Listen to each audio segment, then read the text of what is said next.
I'm in trouble. Hey, there's a guy at my house right now, a friend of yours. Oh, that's Jeffrey. He's my friend. He just called me and we're going to have a drink after a long time. I'm still working and won't be home for another 2 hours and Jeffrey's already on his way. I told him to go home first. Huh? If that's the case, you should have called me first. I can't let someone I don't know come to my house. Anyway, I told him to come back when you get back, so he went home. What the hell is that? That's so rude. I've texted you, telling you that my friend is coming before Jeffrey got to her house. I didn't receive that one. You should check it again. I'm sure that I sent it. I checked it already, but I really haven't received your message. You must be mistaken. You should double check. Gosh. Seems that there was a transmission error when I sent that. See? You didn't send it. But when Jeffrey told you that he's a friend of mine, it's your job as my wife to shut up and entertain him. That's not very nice. You sent him home without even offering him a cup of tea. You're useless. I don't even know him. What if he's a criminal who pretended to be your friend? What if he does something nasty to me? How could anyone do that? I don't think Jeffrey would harm you, Rose. You are too self-conscious. Are you telling me that I'm worse than you, who forgot to let me know that your friend was coming? Think about it. Why didn't you just ask him to show you the conversation on his phone?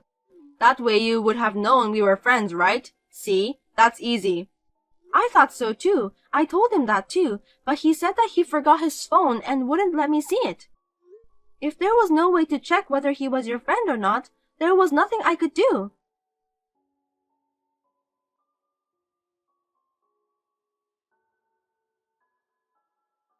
Even after that, my husband kept complaining to me for a while. His friend also treated me as if I were a devil's wife.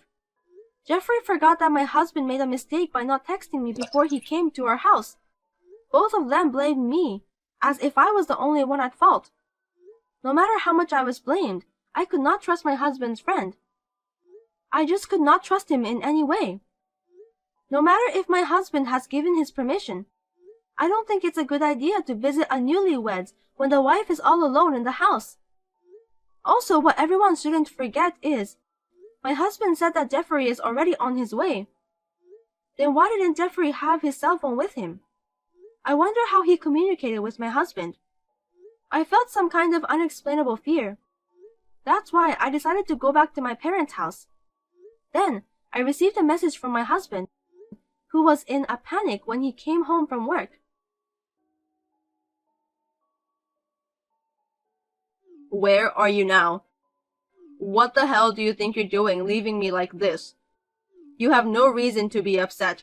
I was the one who texted you to let you know that my friend was coming, so why are you the one who's still mad at me all this time? Are you listening to me? I told you the other day I didn't get a message. You said there was a transmission error. Don't forget it just for your own convenience. That's why I called you, didn't I? I was trying to make sure that you're okay. You called me? I didn't get that. There you go. You're so full of it. I didn't hear it. I didn't get it. You just forget about it, didn't you? Then why were you trying to text me? You couldn't call me, so you decided to text me, didn't you? I did what I was supposed to do, Rose. You keep telling me about that and you never listen to me. I thought that when we got married, you'd think a little more about me. I was wrong. I've had enough. You just keep one-sidedly bad-mouthing me for selfish reasons. But you can't prove I didn't contact you, can you? Huh? There's no record of text or missed call from you, Kenny. Think about it. How can someone that can be easily erased like that be proof? You're too self-aware. Nobody's after you. That's not what this is about. Yeah, okay. Seems like you're not going to apologize to me. Why should I apologize? You're the one who's sorry, right? I didn't do anything wrong. Then fine, I won't even talk to you. I'm thinking about a divorce. That's what I'm gonna do. Hey, you think you can talk to me so selfishly like that? What the hell do you want? What's your purpose? I beg your pardon? I don't trust you anymore. That's why I said I want a divorce. I don't understand why you're blaming me when I didn't do anything wrong. That's why I told you that my friend, Jeffrey, was going to visit our house. You see, this just keeps going back and forth, so I don't want to talk about it anymore. Even if you did text me, why would you call your friend when you're not home? Because Jeffrey said that he didn't have a place to wait. A place to wait, huh? What a lame excuse. There are plenty of places to wait, such as restaurants and so on. Isn't that crazy? Coming all the way to our house when I was the only one there. Don't say bad things about my friend.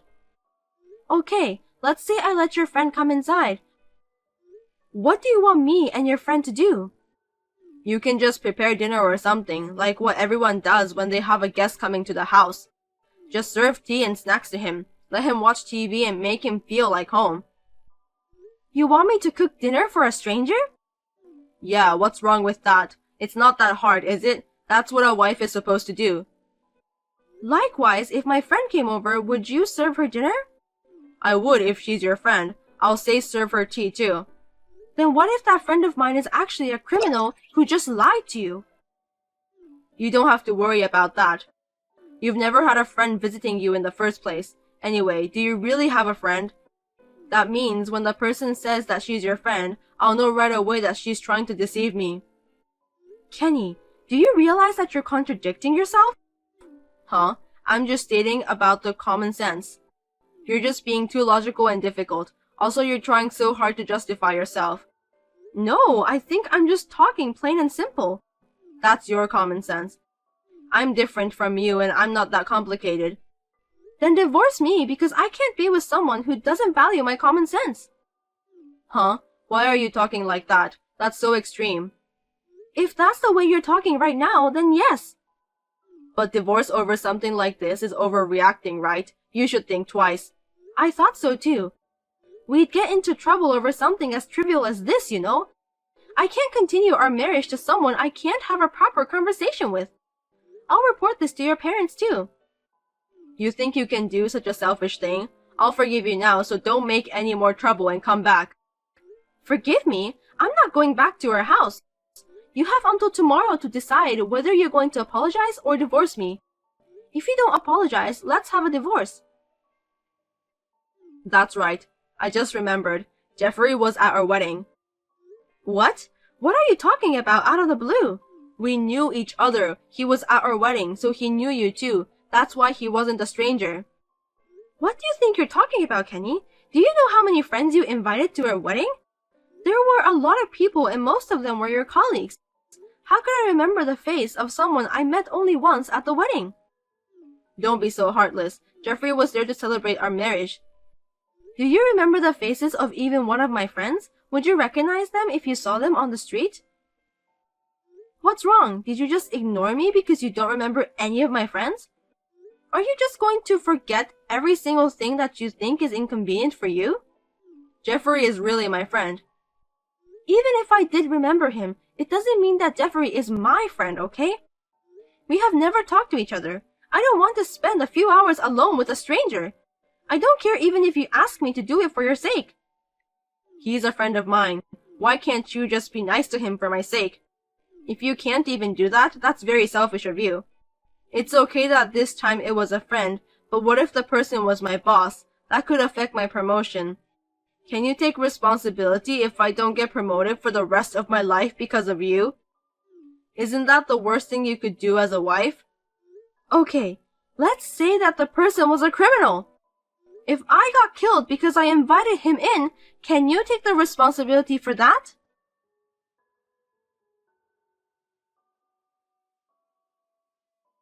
Kenny didn't reply to me. Well, I guess he can't answer that because he has never thought about that possibility. Seems like the divorce is not moving forward. Maybe I should ask for a lawyer. The next day, I looked at my cell phone during my part-time job lunch break. I got a long message from Kenny. I didn't even want to read it. Although the content was in the form of an apology, the message was full of excuses and condescending. No matter how hard I tried, I could not forgive him. One thing that bothered me was that his friend Jeffrey said he wanted to apologize to me. I was thinking about why Jeffrey wants to go through the trouble of meeting me. I felt that something was not right. I wanted to set up a meeting with an attorney to discuss the divorce matter. I contacted my husband but did not receive a response. Then, on the weekend, my husband suddenly came to my parents' house with Jeffrey. When they came, my younger brother and his wife Megan were there. My parents were out. So the five of us, my husband, Jeffrey, my younger brother, and his wife, decided to have a discussion. There was no apology from my husband and Jeffrey. The discussion remained at a standstill. It didn't make any sense. I wondered what they came here for. In the end, I decided to hire an attorney. I asked my husband and Jeffrey to leave that day. Later that day, I was told an unbelievable fact by a certain person.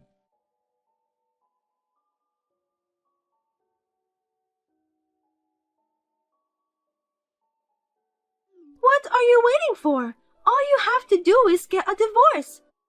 You're the one who made things so complicated. What's wrong with you all of a sudden? This is between me and Kenny. It's none of your business, Megan. Of course, it's also my business. I want to marry Kenny as soon as possible. Seriously, what are you talking about? You are my brother's wife. I found out when I visited your house last time. I realized that I was married into this family to meet Kenny. I felt like it was my destiny to be together with him. You're also insensitive, aren't you? Kenny is very fond of me, so he's mine already. He said he'd remarry me as soon as he divorces you. Just go ahead and tell Kenny is not at fault. Well, he doesn't love you anyway.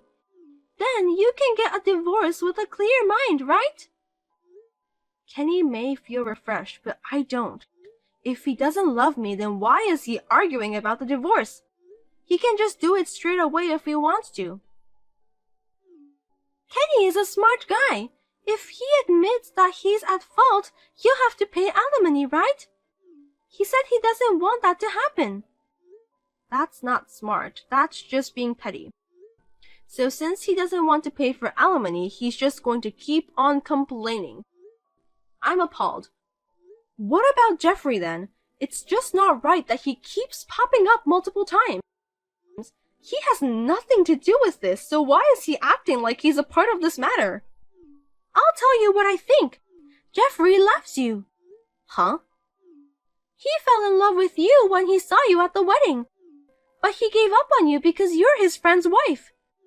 But when he and Kenny were having a drink together, Kenny told him that he wanted to divorce you. When he heard that, Jeffrey's love for you had got stronger than before. I'm happy for you. So you and my husband took advantage of that. Well, that's what it comes down to, but it doesn't matter, does it? The truth is that the day Jeffrey went to your house, I got proof of the affair and tried to use it for the divorce. But Jeffrey chickened out at the last minute. Since you turned him away, the whole plan got screwed up. You're just playing hard to get. Do you even know what you're talking about? You're saying that you're trying to take advantage of your own friend. That's very inhuman. It's okay because nothing happened, right? It would have been fun if something had happened. That's not the point. Do you even care about other people's life? If that had happened, Jeffrey would have been arrested by the police. Kenny told Jeffrey not to worry because he would pay for the settlement. Jeffrey said he had no intention of doing any harm to you. He didn't even know he was being used, and he was so eager to go and see you. Poor Jeffrey. He thought that he could be together with you. He's just too sweet, which really makes me want to laugh out loud. You're such a jerk. You can say what you want. It doesn't hurt my feelings at all. At first, I was going to charge you with adultery. But that's too much trouble. Just divorce Kenny as soon as possible. I don't want to wait any longer. You don't have to pay me any more money, so just get out of my life.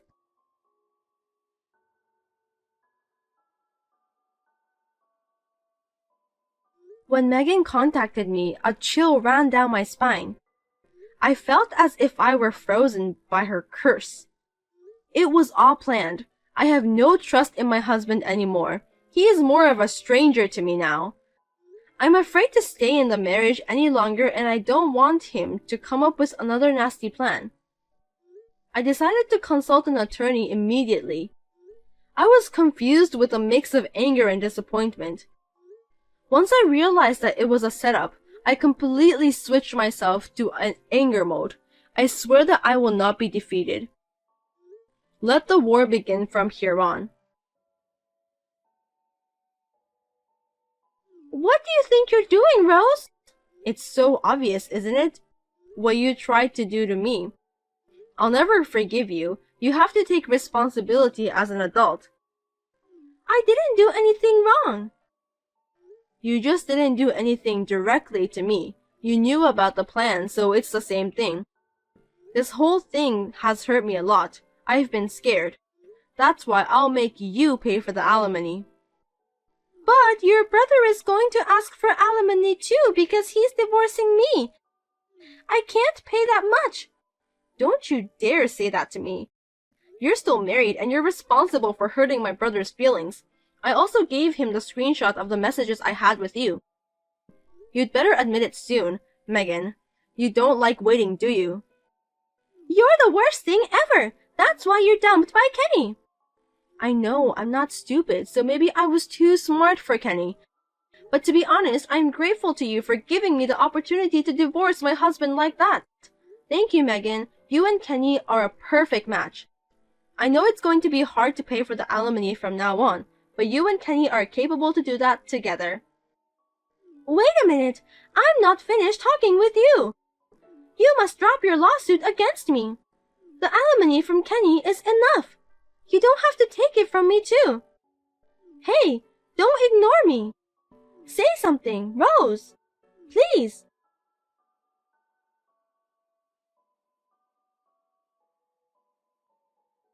That terrible plan was exposed. Kenny and I, Megan and my brother were able to divorce rather easily. My brother and I sued Kenny, Megan, and Jeffrey for alimony. The three of them kept blaming each other. They showed no signs of remorse for what they had done. They are really shabby people. The attorney thought they were malicious and demanded a substantial amount of money for compensation. If they did not comply, they would go to court and content-certified letter will be sent to each company they are working for. With this, Kenny and Jeffrey gave up easily and paid the fee. Megan, who was a housewife, had no way to pay the fee, so she was complaining, but her parents shut her up. Kenny was blamed so badly by my parents, his younger brother, and his own parents, and when he came to my parents' house to write the divorce papers, I was surprised to see that he was like a zombie. But both my parents and my brother say they have no intention of forgiving Kenny. Of course, neither do I. It seems that Megan told Kenny to marry her, but Kenny's parents were against that. It seems that Kenny, who's fed up with all the lecturing from his parents, did not defend Megan and turned her away, saying that he would not marry her. I have returned to my parents' house and am regaining a peaceful life. After what happened, my brother and I were depressed for a while.